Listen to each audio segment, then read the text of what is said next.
Welcome back, grade 11s. Now, let's look at the first concept. Ways businesses can adapt to the challenges of business environments.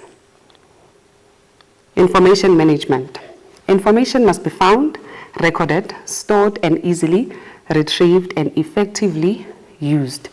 So for the business to be able to adapt to the challenges, the first thing is to manage information. We need to scan the environment using the industrial tools that we have.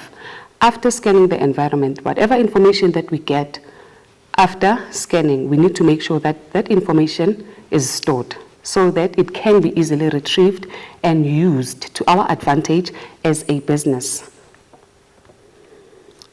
They should invest large capital into the information technology IT system to update business operations. So as a business, we need to make sure that we make use of modern IT so that we can remain competitive in our environment. By so doing, now we are living in 4IR. Now customers, they like to do things while they're at home. So as a business, we need to make sure that we adapt. We need to make sure that large amount of capital is invested in our IT so that we can be able to remain sustainable and also satisfy the customers at the same time. In that way, we are going to be adapting to the ever-changing environment. Now let's move on. Strategic responses. Management needs to design strategic responses to various challenges by analyzing all information, identifying stakeholders involved. Businesses need to be aware of new competitors in the market, and they must be able to strategically respond to threats. So, in this instance, we need to come up with strategies to make sure that we deal with the challenges that we come up with. Where do we strategize? We strategize inside the business. Management need to make sure that after the information has been received, now they need to look at the information, come up with a strategy that is going to assist the business to be sustainable, that is going to assist the business to be profitable. How can we do that? By making sure that we analyze each and every challenge so that the strategy that we are going to use is going to be able to deal with the challenge, be it eliminate the challenge completely or adapt to the challenge, because some challenges we cannot get rid of them. We need to make sure that we adapt to them in a way that is going to suit a business. Then we move on. Measures. Businesses sometimes have to make quick decisions to survive as a result of challenges from the business environments. They may implement measures, takeovers, acquisitions, and alliance as solutions to respond to challenges of the environment. So as businesses, we cannot say we have a fixed strategy to respond to threats or to respond to challenges. We need to make sure that we understand where the challenge is stemming from. Is it stemming from inside the business or in the market environment or even in the macro environment? So these are other ways that businesses can use to adapt to the challenges represented in the business. Then let us start with the first one, which is measures. This occurs when two companies join together, usually by agreement, to form one new business. So for the business to be able to adapt to the challenges, it can measure, meaning they can come together with another business. Business A and business number B agreeing that let us combine our business to become one. And by so doing, they'll be eliminating competition amongst themselves. So they can come to agreement and combine their businesses to become one big business. Emerged businesses share their resources, which could lead to more growth and sustainability. So these two businesses coming together to become one, it's going to allow them to do what? To share the resources, share the expertise, share the skills, and be able to be competitive, compete with other businesses that have not measured. So that's the advantage of measuring. Now, let's move on. We have acquisitions as a new word. It happens when businesses buys another business at an agreed price. Now, let's look at takeovers. Takeovers, it's the purchasing of a company that we call a target by another company, which is a bidder, usually against the will of their target. Now, when we talk of takeovers, there's no agreement here. The other company does not want to be bought out. Maybe the reason would be that they feel that they can still bounce back, make profit like they used to before. So now, this other business, because it's having money, usually it's large companies buying smaller companies. So because of this large company targeting that company that they see is no longer doing well, now they decide to take over and buy that company. Businesses that take over existing companies by buying out its shares until business has controlling interest. How do they take over other companies? They buy the shares. The bidder buys shares of the targeted company up until it becomes the majority shareholder. Then, that is a takeover. Acquisitions. A business buys another business at an agreed price. Now, when we talk of acquisitions, we are referring to businesses agreeing with one another that business number A is selling its business to business number B. They are agreeing. It usually occurs to companies that are not listed on the JSE. So acquisitions, most of the time, they happen to those companies that are not public companies, because on the Johannesburg Securities of Exchange, that's where we find public companies. So it's these other companies that decide or that come into agreement that I can sell my business to you at a certain price. For instance, we've seen what happened to Twitter. Elon Musk bought Twitter. That was acquisition because it was an agreement.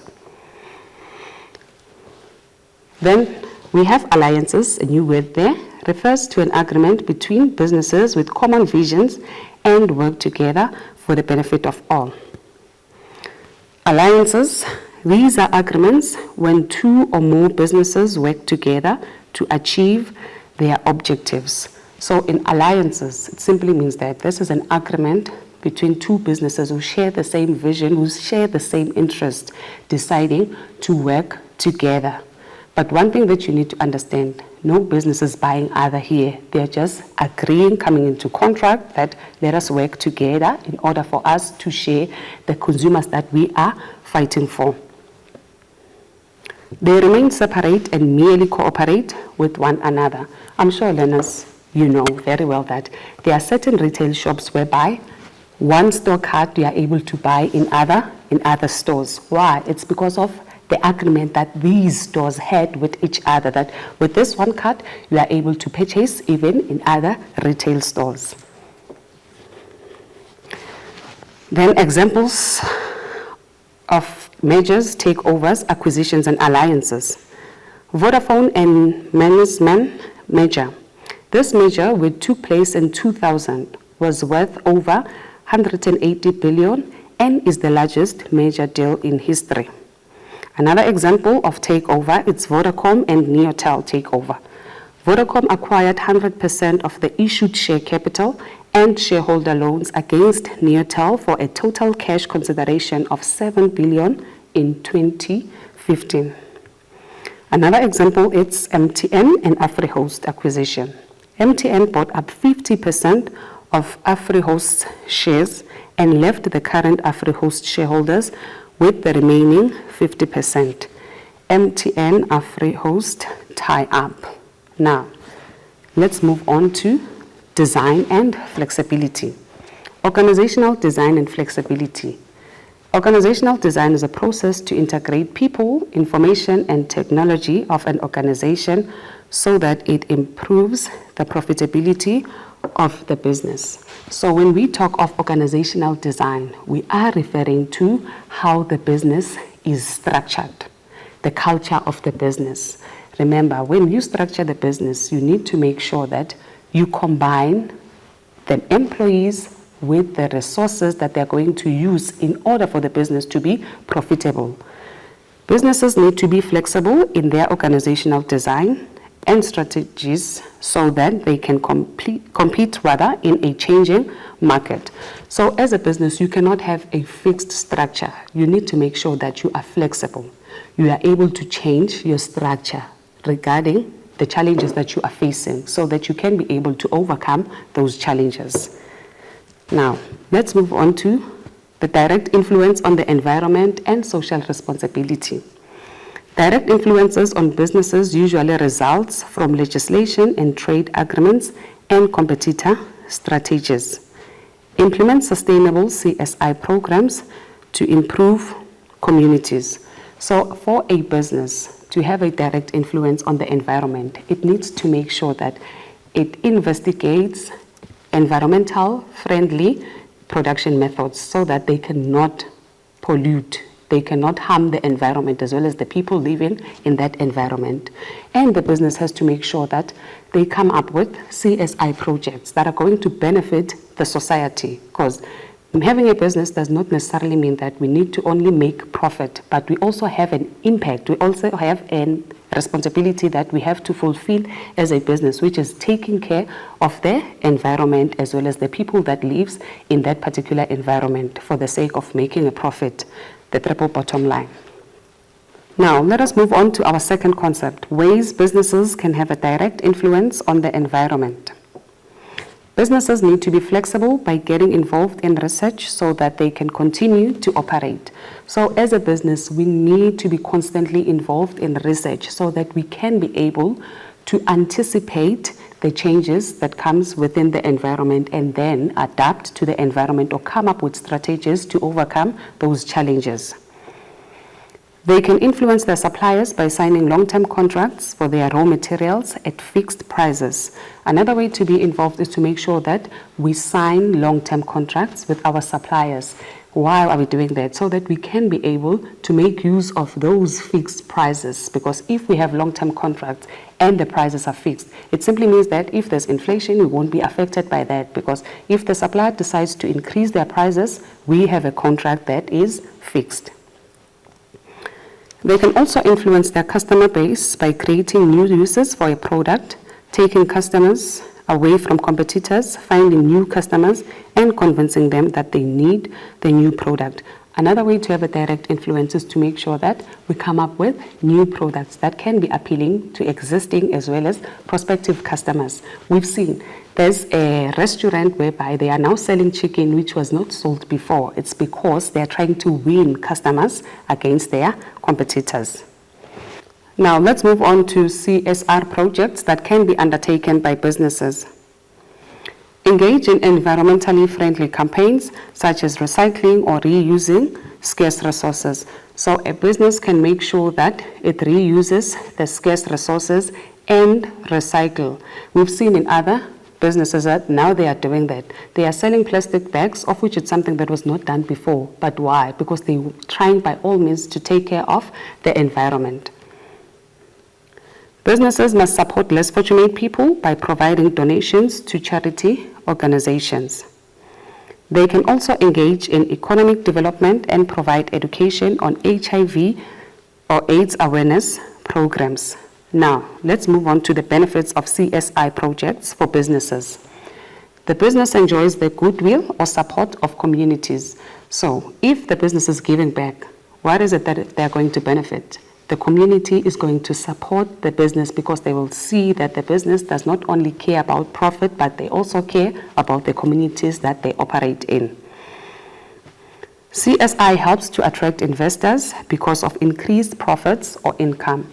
What happens if we gain the goodwill of the community? Obviously, our profits are going to increase. And by the increase of profits, the investors are watching. They'll be interested to invest in a business that is making a lot of profit. Promote customer loyalty, resulting in more sales. So other customers believe that businesses should also give back. So they are going to do what? They are going to be loyal and not leave their business, continue to support our business, which is going to increase the income for the business. Let's go for a quick ad break and we will be back. Stay tuned.